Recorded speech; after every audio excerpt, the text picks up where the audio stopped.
चलो अगला सवाल कंप्यूट किसकी हमें वैल्यू निकालनी है?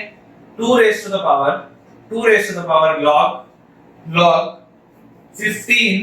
log 15 base 2 root. कंप्यूट हमें क्या करना है? 2 raise to the power log 15 base 2 root. ठीक है, आसान सा सवाल।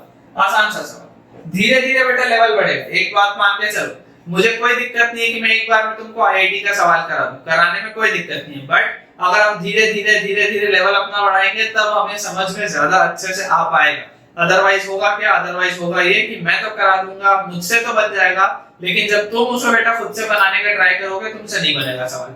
तुम्हारे में तुम में से कई सारे ऐसे बच्चे होंगे जिन्हें क्लास में सब कुछ समझ में आता होगा, जिन्हें ये लगता होगा कि यार जब सर पढ़ा रहे होते हैं या जब कोई भी टीचर पढ़ा रहा होता है तब तो मुझसे सवाल बन जाता है, लेकिन जब मैं खुद से करता हूँ तो मुझसे सवाल क्यों नहीं बनता?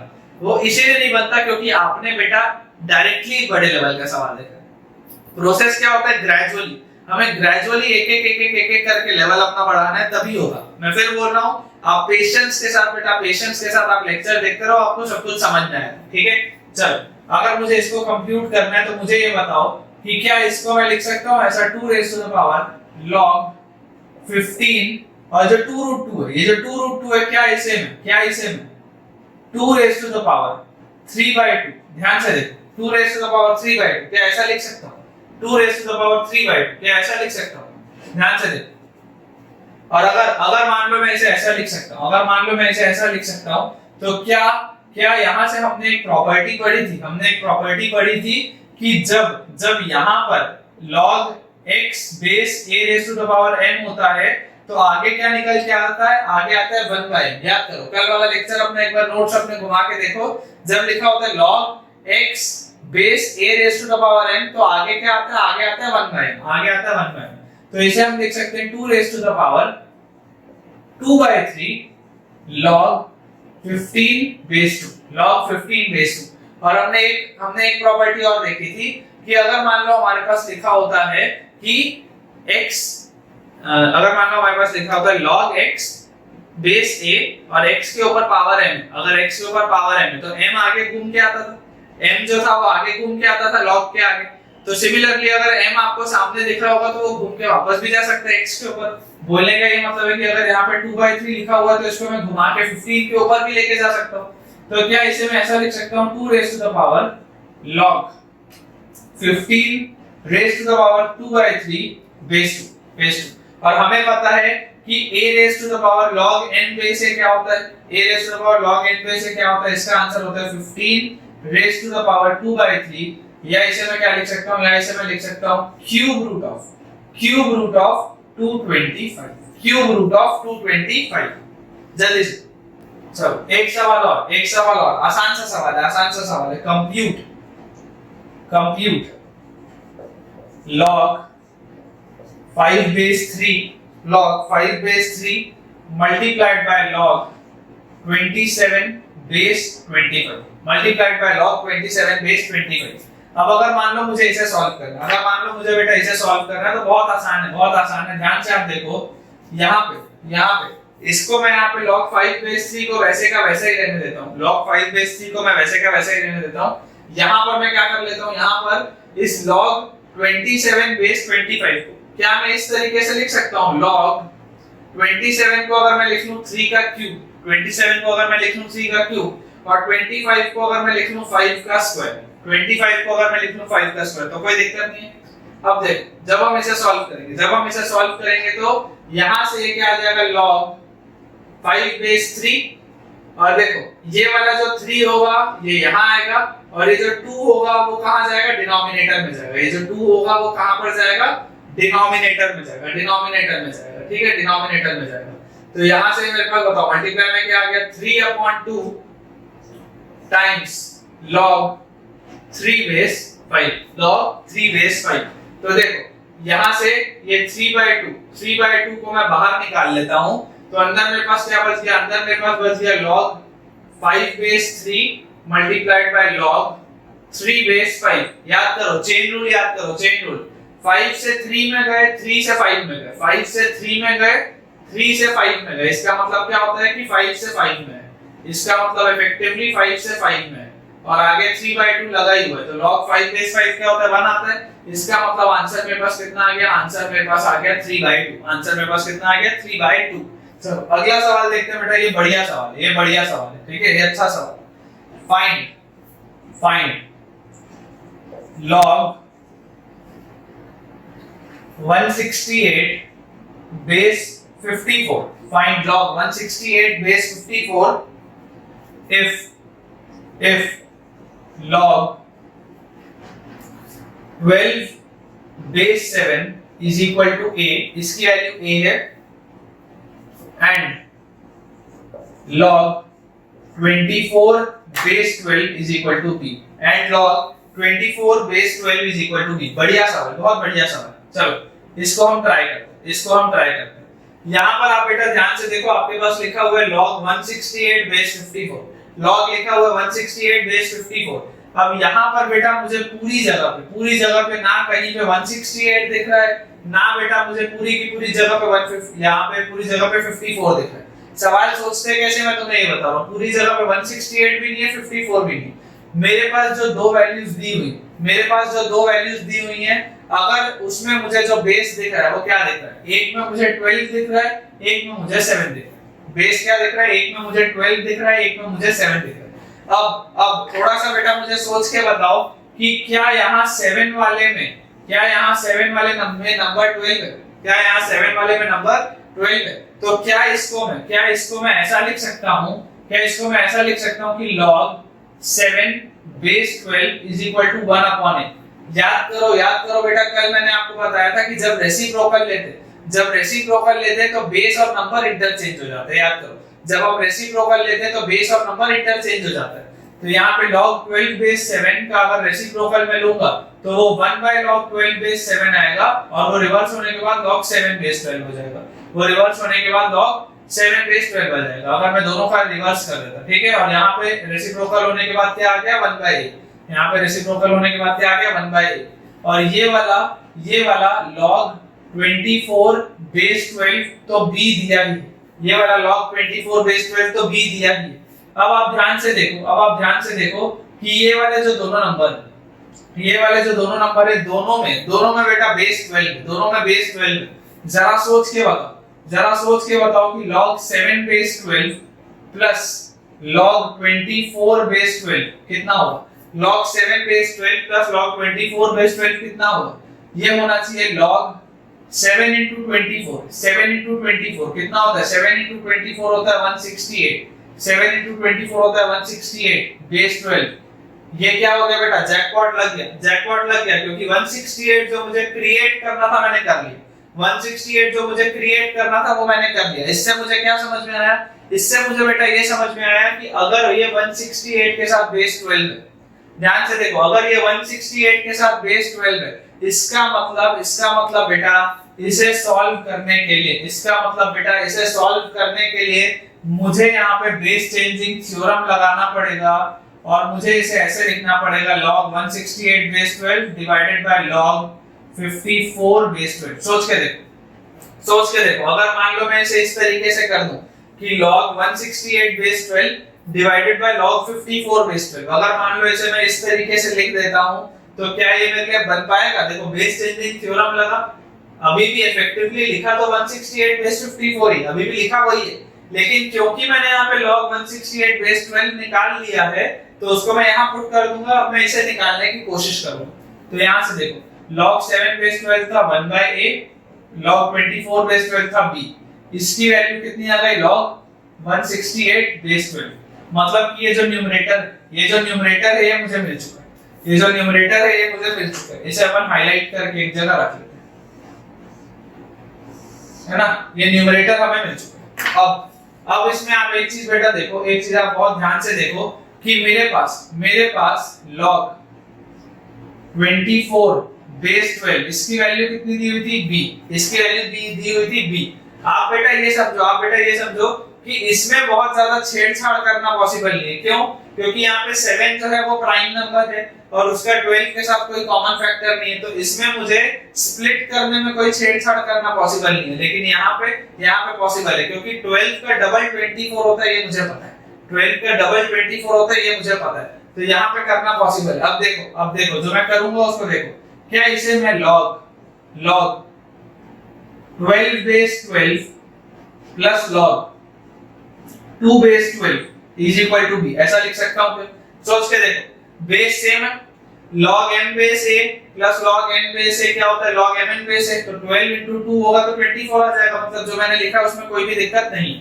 log 12 बेस 12 होता है 1 plus log 2 base 12 is equal to b, ठीक है, is equal to b।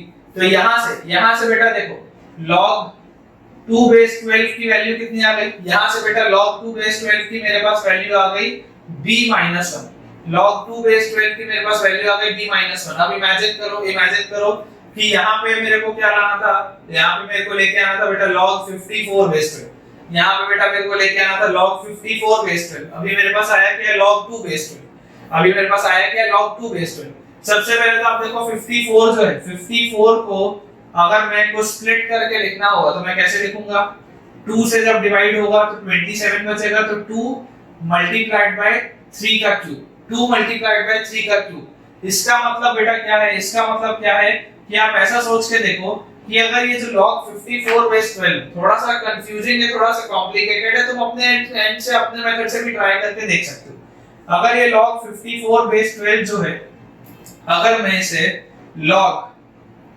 2 base 12 plus log 27 base 12 ऐसा सॉल्व करके निकाल लो तो क्या काम बन जाएगा, सोच के देखो, बिल्कुल काम बनेगा। क्यों, क्योंकि 2 और ये 27 मल्टीप्लाई होकर 54 बना लेंगे, और यहाँ पे इस 27 को हम लिख सकते हैं 3 का क्यूब, और ये वाले 3 को मैं यहाँ से उठा के आगे लेके आ सकता हूँ। इतना मैं पूरा प्रोसेस कर सकता हूँ। मतलब कि देखो log 2 बेस 12 और अगर मुझे log 3 बेस 12 की वैल्यू मिल जाए तो मेरा काम हो जाएगा, log 2 बेस 12 और अगर मुझे log 3 बेस 12 की वैल्यू मिल जाए तो मेरा काम हो जाएगा। तो देखो log 2 बेस 12 तो मेरे पास है, log 2 बेस 12 तो मेरे पास है। अब मुझे इसमें किसकी वैल्यू निकालने का ट्राई करना है, मुझे निकालना है log 3 बेस 12, मुझे बेटा वैल्यू निकालना है log 3 बेस 12। तो चल ट्राई करते हैं। हमें पता है बेटा, हमें पता है कि log 12 बेस 12 कितना है, 1, log 12 बेस 12 कितना है, 1। क्या इसे मैं ऐसा लिख सकता हूं कि log 4 base 12 plus log 3 base 12 is equal to 1 होना चाहिए, एक ही बात है। सोच के देखो, 4 into 3 12 हो जाएगा, एक ही बात है, वही चीज। और यहां से आप देखो इस 4 को मैं क्या लिख सकता हूं, इस 4 को मैं लिख सकता हूं 2 का स्क्वायर, इस 4 को मैं लिख सकता हूं 2 का स्क्वायर, और ये वाला जो 2 है वो घूम के आगे आ जाएगा, ये वाला जो 2 है वो घूम के आगे आ जाएगा। तो यहां से देखो 2 times log 2 base 12 plus log 3 base 12 की वैल्यू होनी चाहिए 1, ठीक है। अब देखो log 2 बेस 12 की वैल्यू कितनी थी, b माइनस 1, मतलब 2 times b minus 1 plus log 3 base 12 is equal to 1, आया नहीं। और यहां से देखो log 3 बेस 12 इसकी वैल्यू बताओ कितनी है, इसकी वैल्यू आएगी 1 minus 2 times b minus 1 minus 2 times b minus 1, ये वाली पूरी चीज वहां चली गई। तो ये आ जाएगा 1 माइनस 2b और प्लस 2, तो मतलब ये आ गया मेरे पास 3 माइनस 2b, ये मेरे पास आ गया 3 माइनस 2b। किसकी वैल्यू आई है, log 3 बेस 12, ये किसकी वैल्यू आई है, log 3 बेस 12।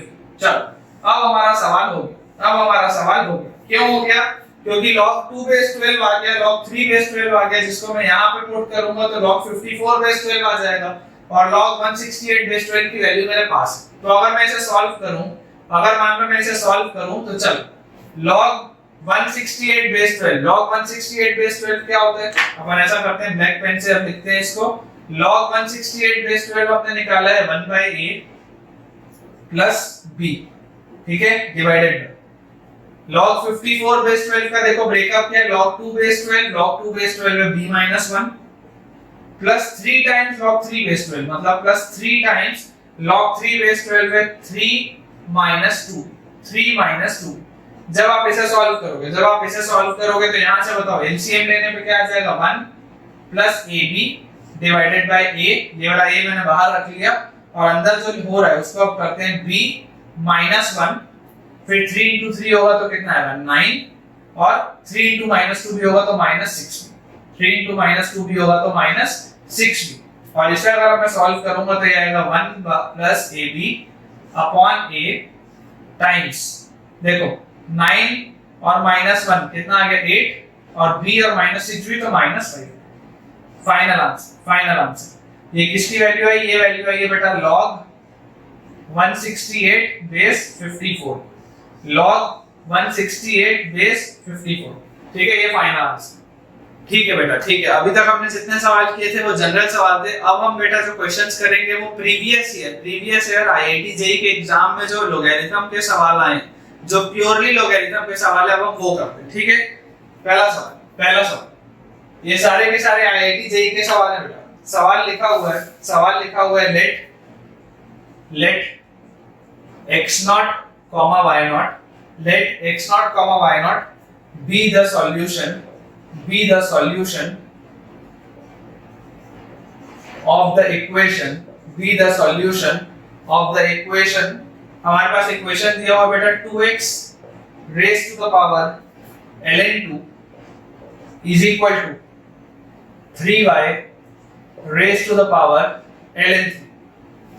और अगला इक्वेशन बेटा मुझे दिया हुआ है 3 raised to the power ln x is equal to 2 raised to the power ln।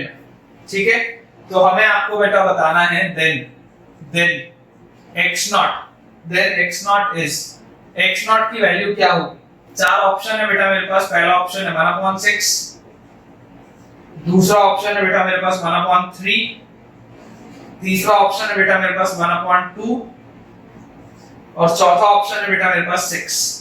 ये जो बेटा सवाल है वो आया था जेईई 2011 में 3 मार्क्स, जेईई 2011 3 मार्क्स का सवाल प्योर लॉगरिथम। बहुत बढ़िया सवाल। चलो अभी बेटा मैंने आपको बताया है कि कभी भी अगर हम एक्सपोनेंट में कोई चीज देखते हैं और अगर मुझे ये ऑलरेडी लॉग वॉग वाले टर्म्स दिख रहे हैं तो एक बात ध्यान सॉल्व करने के लिए हमेशा किस पे जाना चाहिए, लॉग लेने पे जाना चाहिए। ठीक है, तो इमेजिन कर लेते हैं, मान लो ये पहला इक्वेशन और इसको दूसरा इक्वेशन, ये वाला आपका फर्स्ट इक्वेशन और नीचे वाला आपका सेकंड इक्वेशन। अगर हम ये दो इक्वेशंस अज्यूम कर लेते हैं तो take log on both sides. देखो पेपर में तो तुम्हें ऐसे सॉल्व करने की जरूरत नहीं है, एग्जाम में तो तुम डायरेक्टली सॉल्व करना। स्टेप में तुम्हारे लिए लिख रहा हूं ताकि जब तुम नोट्स बनाओ तो तुमको समझ में आए कि हो गया। अगर हम दोनों साइड्स पे लॉग लेंगे तो देखो log of 2x raised to the power ln2 is equal to log of 3y raised to the power ln3। आया नहीं? इतना तो क्लियर है सबको? ठीक है, और इसके बाद यहां से बेटा जैसे आप सॉल्व करोगे, यहां से आप जैसे इसको सॉल्व करोगे, आप एक चीज सोचो कि यहां पर देखो आपको जो टर्म्स दिख रहे हैं वो क्या जनरल टर्म्स है। ठीक है ना, कोई भी लॉग के टर्म्स में आंसर नहीं दिया। और क्योंकि आपको बेटा यहाँ पे देखो लॉग ऑलरेडी बेस ई पे दिख रहा है, ln है ना, ln लिखा हुआ मतलब लॉग क्या है, बेस ई पे है। मतलब इसको आप ऐसा कर लो, ये वाला जो आपने लॉग लिया है ना उसका बेस ई मान लो। ठीक है, आप इसका बेस ई मान लो, आपके लिए कैलकुलेशन ज्यादा आसान होगा। नहीं तो कैलकुलेशन डिफिकल्ट होगा। अगर तुम log 2 बेस पे या 10 बेस पे ही मानोगे तो दिक्कत नहीं, लेकिन कैलकुलेशन तुम्हारे लिए मुश्किल हो जाएगा। लेकिन मुझे यहाँ अगर दिख रहा है कि ऑलरेडी ln आया हुआ है टर्म, मतलब log आपका बेस ई पे आया हुआ है, तो अगर मैं बेस ई पे ही log मान लूं तो ज्यादा बेटर है। चलो अगर मान लो इसको आप सॉल्व करते हो, तो मुझे पता है ये ln2 आगे आ जाएगा और ये ln3 भी आगे आ जाएगा। तो यहाँ से आ गया ln2 और उसके बाद आ गया ln2x, ln2 और उसके बाद आ गया ln2x is equal to ln3 और अंदर क्या आ गया, अंदर आ गया ln3 और अंदर आ गया ln3, जिसको हम ऐसा लिख सकते हैं कि ln2 और मल्टीप्लाइड बाय, देखो log mn क्या होता है, log m plus log n।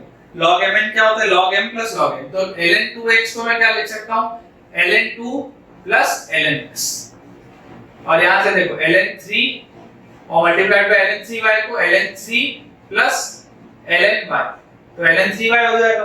ठीक है ना, प्रॉपर्टीज है बेटा, बस प्रॉपर्टीज है। तो यहां से देखो, यहां से जब आप इसे सॉल्व करोगे तो ये आ जाएगा ln2 का होल स्क्वायर, ln2 और ln2 मल्टीप्लाई होगा तो ln2 का होल स्क्वायर आएगा। अब एक चीज ध्यान देना, यहां वाले पे बेवकूफी करके 2 को आगे मत ले आना, ये पूरे के पूरे लॉग का होल स्क्वायर, वो जो प्रॉपर्टी होती है उसमें नंबर का स्क्वायर होता है, ये वाला जो है ये पूरे के पूरे लॉग का स्क्वायर, तो ये गलती बिल्कुल मत करना, अपराध है बेटा, ऐसी गलती करना अपराध है, ठीक है ना, ये गलती नहीं करना। चलो plus ln2 ln x is equal to ln3 का whole square plus ln3 ln1, ठीक है।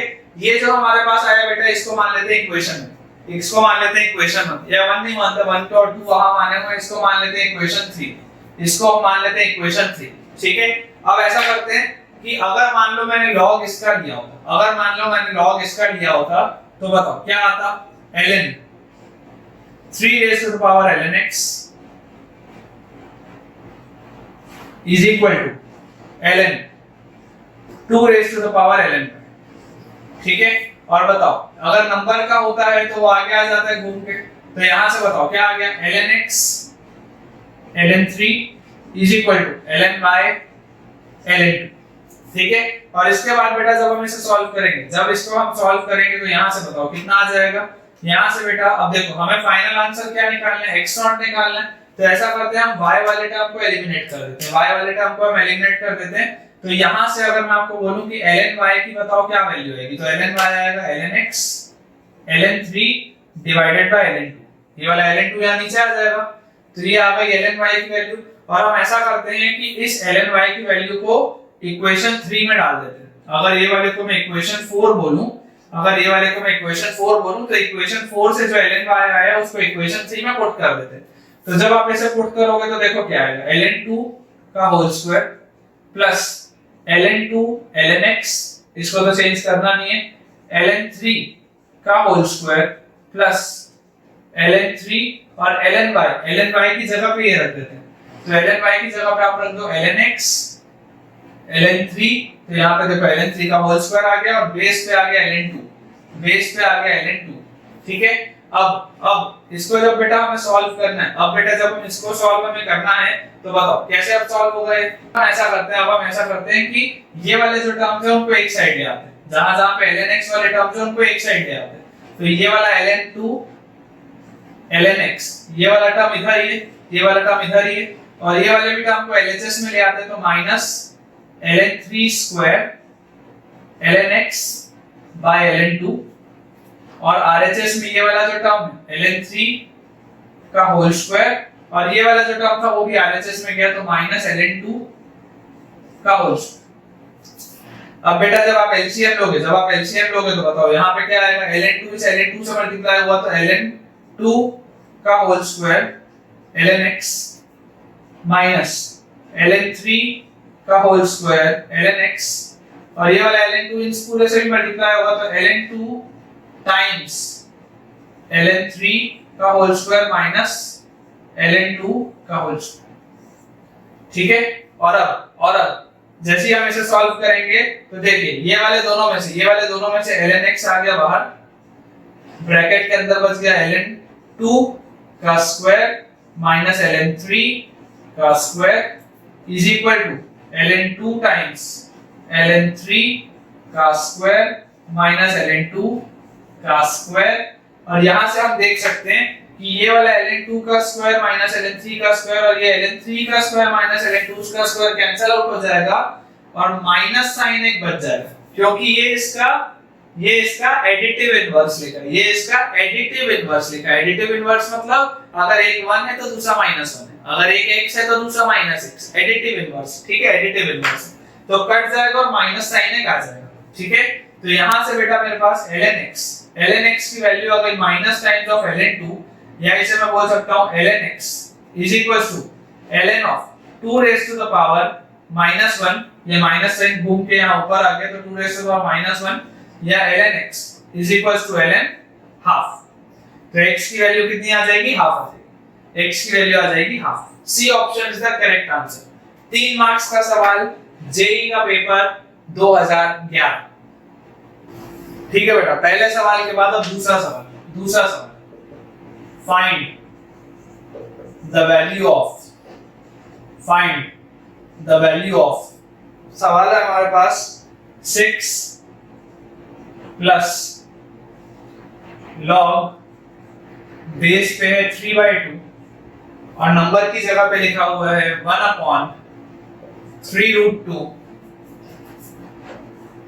Under root of 4 minus 1/3√2 under root of 4 minus 1/3√2 under root of 4 minus 1/3√2 and so on and so on. इसकी value कितनी होगी, इसकी value कितनी होगी, ये हमारा सवाल। ठीक, बढ़िया सवाल, बढ़िया सवाल। बेटा याद करो, याद करो, आपको जो फर्स्ट लेक्चर मैंने कराया था उसमें हमने एक ऐसा वाला सवाल किया था, √5 टाइम्स √5 टाइम्स √5 टाइम्स, और इस तरीके से था। तो इसको मैंने y माना था, इसको मैंने y माना था, और फिर मैंने तुम्हें स्क्वायर करवाया था। तो मैंने आपको बोला था कि y स्क्वायर को 5 लिख दो और सॉल्व कर लो, क्योंकि इनफाइनाइट टर्म्स में से अगर एक 5 वाला टर्म हट भी जाएगा तो फर्क नहीं पड़ेगा। उस लॉजिक से सबसे पहले ऐसा करते हैं, ये अंडर रूट वाली जितनी भी चीज है, यहाँ ब्रैकेट क्लोज है, अंडर रूट वाली बेटा देखो जितनी भी चीज अंडर रूट वाली जितनी भी चीज है उस पूरे को y मान लेते हैं। तो लेट सॉल्यूशन इसका है, let y is equal to √4 minus 1/3√2 √4 minus 1/3√2 √4 minus 1/3√2 and so on. इस पूरे को मान लेते हैं हम y, इस पूरे को मान लेते हैं हम y। अब बेटा जैसे हम स्क्वायरिंग करेंगे तो हमारे पास बताओ क्या आएगा, y square will be equal to 4 minus 1/3√2। ये वाला देखो, जो पहला वाला स्क्वायर हट जाएगा तो ये वाला टर्म स्क्वायर के बाहर आ गया, और इसके बाद ये जो रूट वाली पूरी चीज है 4 माइनस 1/3√2 टाइम्स 4 माइनस 1/3√2 टाइम्स ये जो चीज है, ये क्या पूरी की पूरी चीज को, क्या इस पूरी की पूरी चीज को मैं वापस से क्या बोल सकता हूँ, y बोल सकता हूँ। क्यों y बोल सकता हूँ, क्योंकि ये वाली जो चीज लिखी है इस डॉट डॉट डॉट डॉट का मतलब होता है इनफाइनाइट टर्म्स, इसका मतलब होता है इनफाइनाइट टर्म्स। तो अगर ये इनफाइनाइट टर्म्स में से अगर मान लो मैं एक स्क्वायर रूट वाला टर्म हटा भी दूं तो फर्क नहीं पड़ता। तो इसकी वैल्यू कितनी आ जाएगी 5। इस पूरे की वैल्यू को वापस से मैंने क्या मान लिया y मान लिया, इस पूरे की वैल्यू को मैंने वापस से मान लिया y। तो यहां से बेटा ध्यान से आप देखो y square is equal to आ गया 4 माइनस 1/3√2 टाइम्स ये पूरा क्या लिखा हुआ है y लिखा हुआ है, ये पूरा क्या लिखा हुआ है y लिखा हुआ है। अब मान लो जब हम एलसीएम लेके सॉल्व करेंगे तो आएगा 3√2 y square plus y minus 12√2 is equal to 0। I hope आप इसको डायरेक्टली सॉल्व कर सकते हो ना। यहां से ये मैंने कैसे लिखा, आई होप आपको समझ में आ रहा हो। अब ये जो है बेटा एक क्वाड्रेटिक इक्वेशन, और एक क्वाड्रेटिक इक्वेशन को अगर हमें सॉल्व करना है तो क्वाड्रेटिक फार्मूला लगाते हैं। तो क्वाड्रेटिक फार्मूला जब हम लगाएंगे तो y की वैल्यू क्या आएगी, -b मतलब -1 plus minus √b square which is 1 minus 4 a की जगह पे आएगा 3√2 और c की जगह पे आएगा -12√2। तो जब -12√2 आएगा तो ये ऐसे आ जाएगा, अपॉन में क्या आएगा 2a, तो 2 टाइम्स 3√2।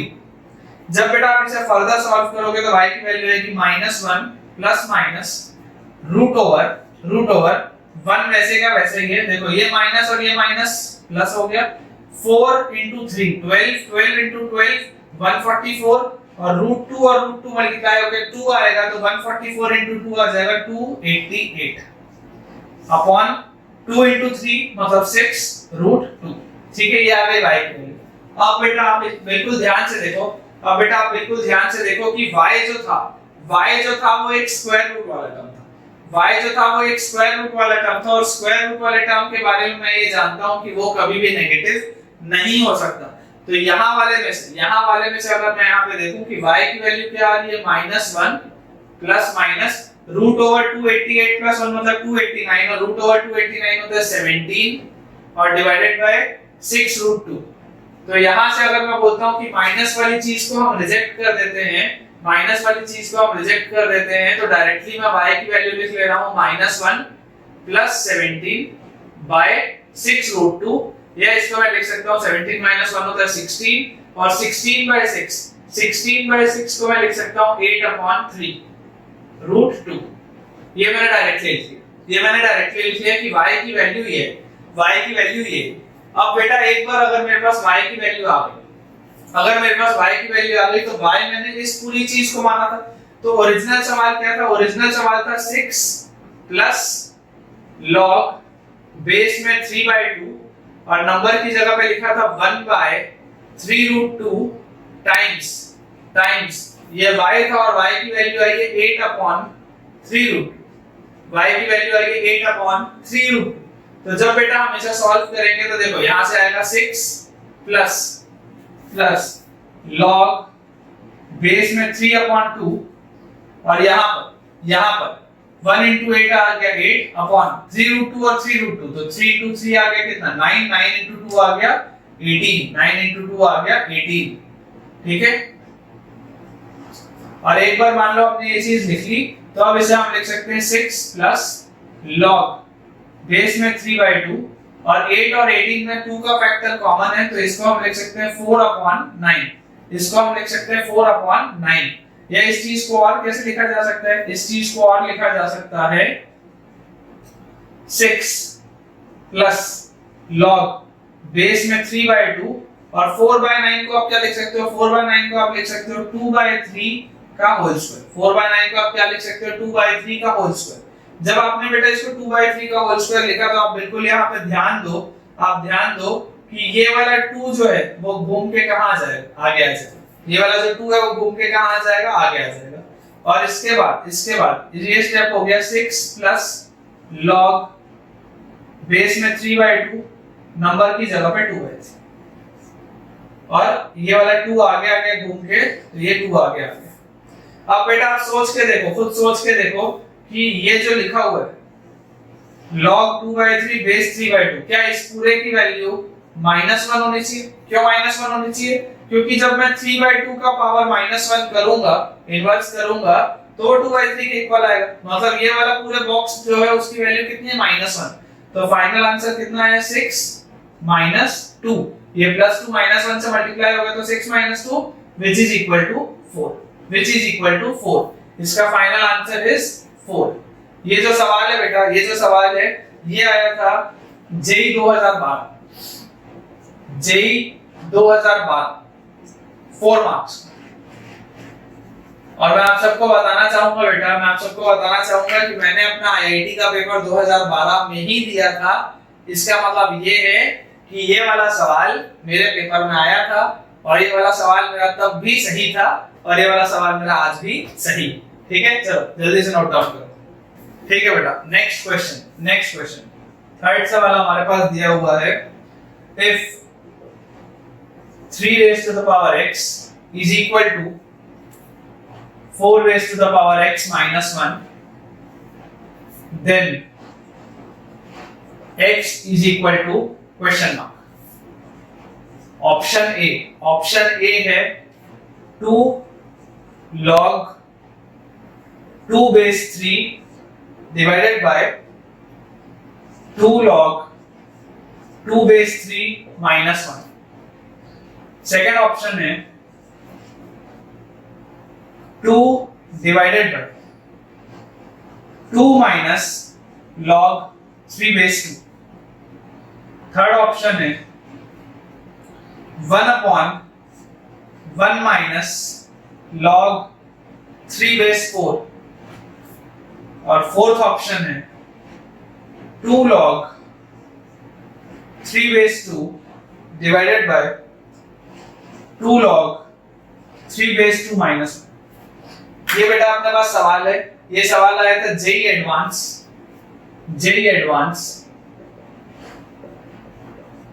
2013 में 4 मार्क्स। जेई एडवांस 2013 में 4 मार्क्स। चलो इसको अगर मान लो हमें सॉल्व करना है, मैंने अभी अभी आपको बताया कि अगर मान लो बेटा कोई भी चीज एक्सपोनेंट में दिखती है तो पहली तरफ ध्यान लॉग में जाना चाहिए, और क्योंकि ऑप्शन भी लॉग में है तो क्लिक होना चाहिए यार कि लॉग ही लेना है। तो taking log on both sides, taking log on both sides. जैसे हम बेटा दोनों साइड्स लॉग लेंगे तो लॉग, अब बहुत इंपॉर्टेंट कंसेप्ट ये है कि लॉग का बेस क्या रखें। यहाँ पे बेस 2 है, यहाँ पे बेस 4 है, यहाँ पे बेस 3 है, ये देखो बेस अलग अलग है। अब क्या बेस रखें, तो अपन ऐसा करते हैं, और ln तो ले ही मत लेना बेटा, तुम ln तो ले ही मत लेना, बेस ही तो जिक्र भी नहीं है पूरी जगह, तो जबरदस्ती लॉग बेस ही पे मत लेना, ठीक है। हम ऐसा करते हैं, इसका बेस मान लेते हैं a, और पहले एक बार सॉल्व करके देखते हैं। तो log बेस a किसका लिया, 3 raise to the power x का, is equal to log base a 4 raise to the power x minus 1।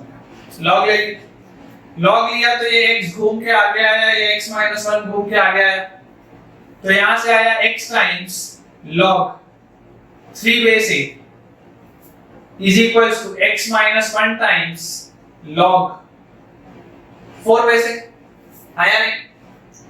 और अगर मेरे पास ये चीज आ गई, तो अब मुझे फाइनली वैल्यू किसकी निकालनी थी, x की।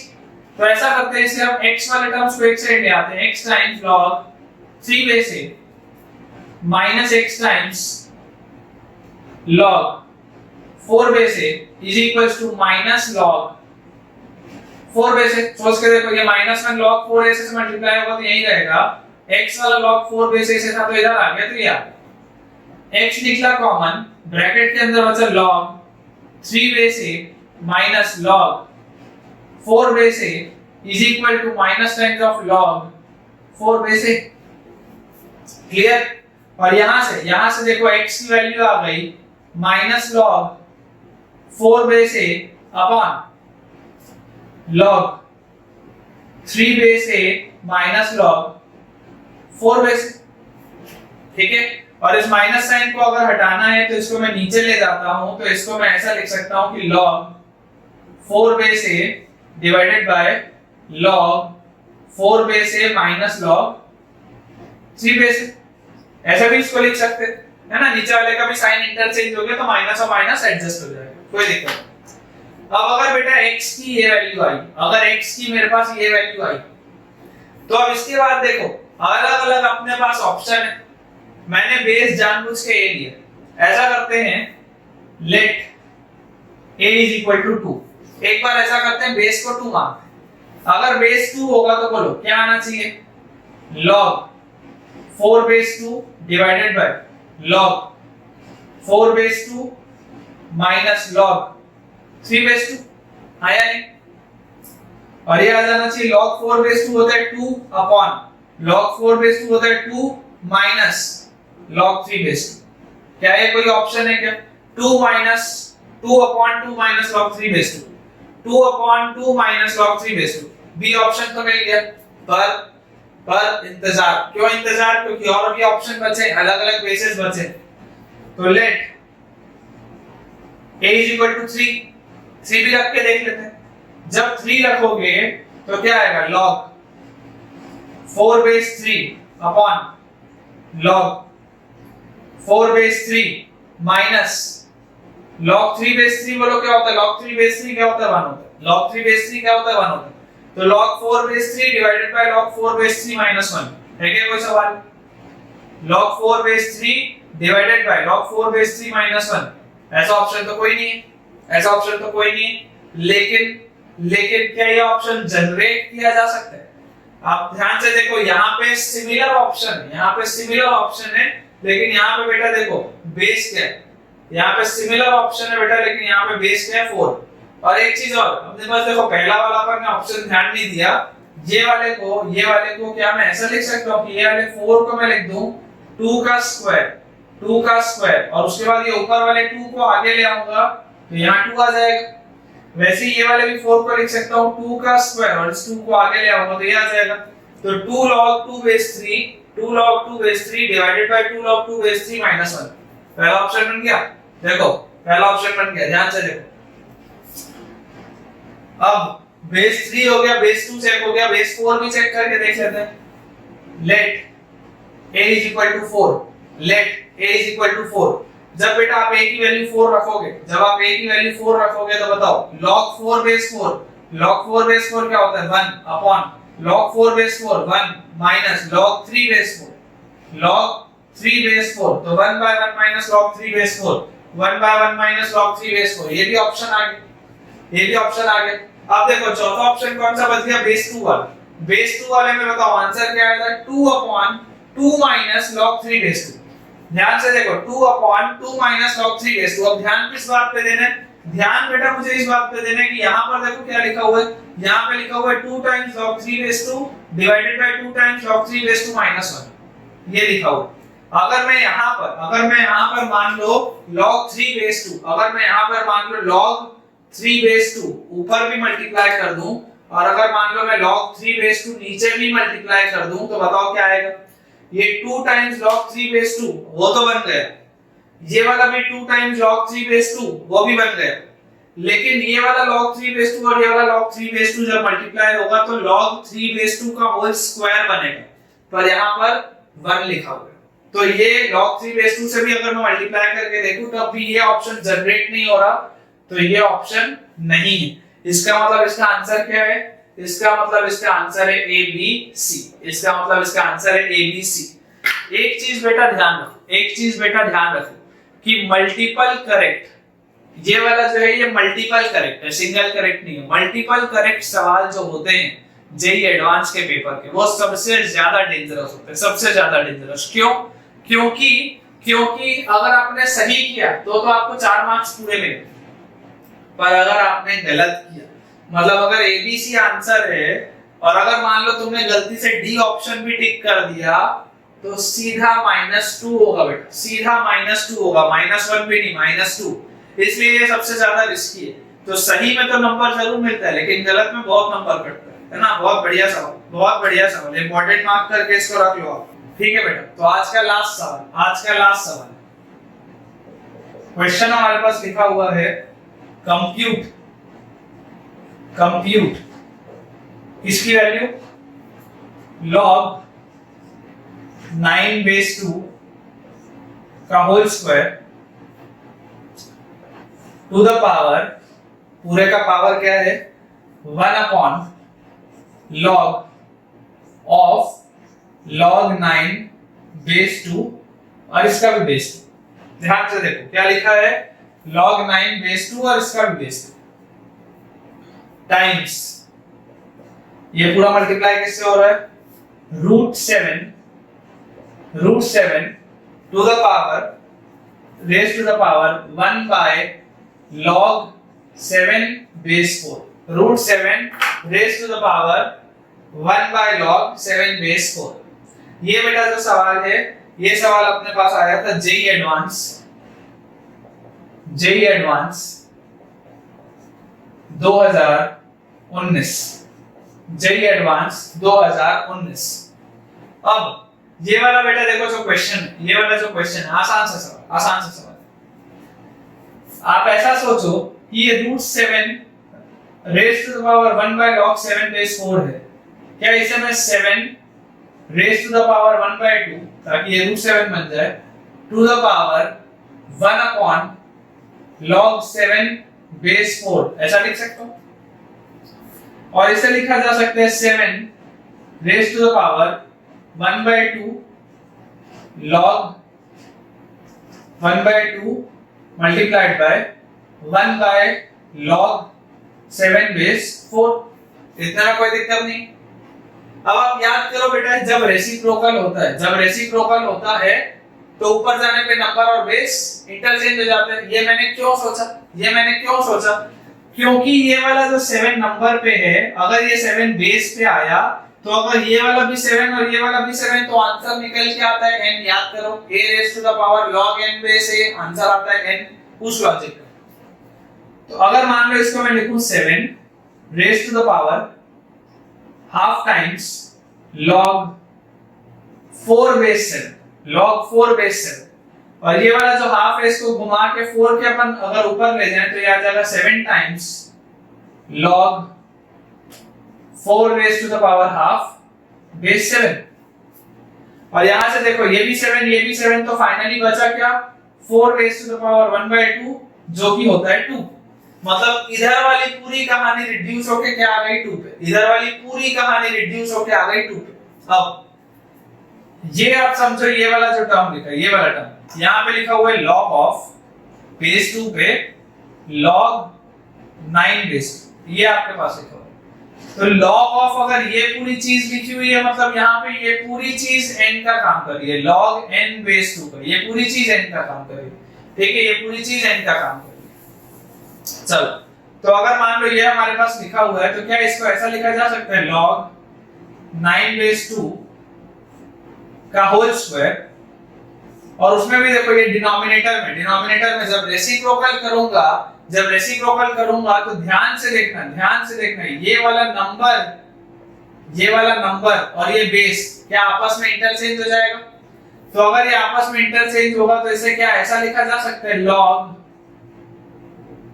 अब बेस पे आ गया log 9 बेस 2 और नंबर की जगह पे आ गया 2। ध्यान से देखो log ऑफ 2 और बेस पे आ गया log 9 बेस 2, जैसे आपने रेसिप्रोकल किया। और ये वाला जो 2 है क्या इसको ऐसा लिखा जा सकता है log 9 बेस 2, और ये वाला जो 2 है वो इससे मल्टीप्लाई होगा क्योंकि a raise to the power m to the power n क्या होता है a raise to the power mn होता है, मतलब ये आएगा 2 टाइम्स log 2 का बेस क्या होगा log 9 बेस 2, बेस क्या होगा log 9 बेस 2, ठीक। और इसके बाद यहां से ये 2 घूम के इस 2 के ऊपर आ जाएगा तो आ जाएगा log 9 बेस 2, और यहां पर आ गया क्या log 2 का स्क्वायर log 9 बेस 2। अब बहुत ध्यान से देखना, जिस चीज को मैं n बोल रहा था अगर मान लो मैं उसको a बोलता हूं तो a raise to the power log n, और ये बेस पे भी वही है, याद करो a raise to the power log n base a। Answer क्या आता है इसका निकल के, इसका आंसर आता है n, मतलब इसका आंसर क्या आएगा, इसका आंसर आएगा 2 का स्क्वायर, इसका आंसर क्या आएगा 2 का स्क्वायर। और ये पूरा आपस में क्या हो रहा है, ये पूरा आपस में मल्टीप्लाई हो रहा है, तो 2 का square 4 multiplied by 2 gives me the answer of 8। तो बेटा आज के लेक्चर के कंप्लीशन के साथ हमने अच्छे से आज का पूरा ग्राफ देखा। ग्राफ देखने के बाद हमने कई सारे सवालों की प्रैक्टिस की, और इसमें जो कुछ सवाल थे जो लास्ट के हमने 4 सवाल किए वो थे जेई एडवांस के सवाल या जेई मेंस के सवाल। वो हमने इसलिए किए सो दैट कि हमको एक आइडिया लगे कि कैसे कैसे क्या क्या चीज करनी है ना, और किस तरीके के सवाल आते हैं पेपर्स में। दोस्तों अगर आपको आज का वीडियो पसंद आया तो इसे अपने फ्रेंड्स के साथ शेयर करें। अगर आपको कोई भी आज के लेक्चर में डाउट है तो जरूर कमेंट सेक्शन में जाके आप कमेंट करें कि आपको कोई अगर डाउट रह गया हो तो मैं वो क्लियर कर दूंगा। अगर मान लीजिए आपको लॉगरिथम के प्रैक्टिस क्वेश्चंस और ज्यादा चाहिए, इनसे भी ज्यादा चाहिए, तो आप उसके लिए भी जरूर कमेंट करें, और कमेंट करके मुझे ये भी बताएं कि आज का आपको वीडियो कैसा लगा। अगर आपने अभी तक चैनल को सब्सक्राइब नहीं किया है तो सब्सक्राइब भी करें, क्योंकि उससे मेरा भी एक मोटिवेशन बना रहेगा, एक कॉन्फिडेंस बना रहेगा कि मैं आप लोगों के लिए यूं ही वीडियोस बनाता रहूं। Thank you.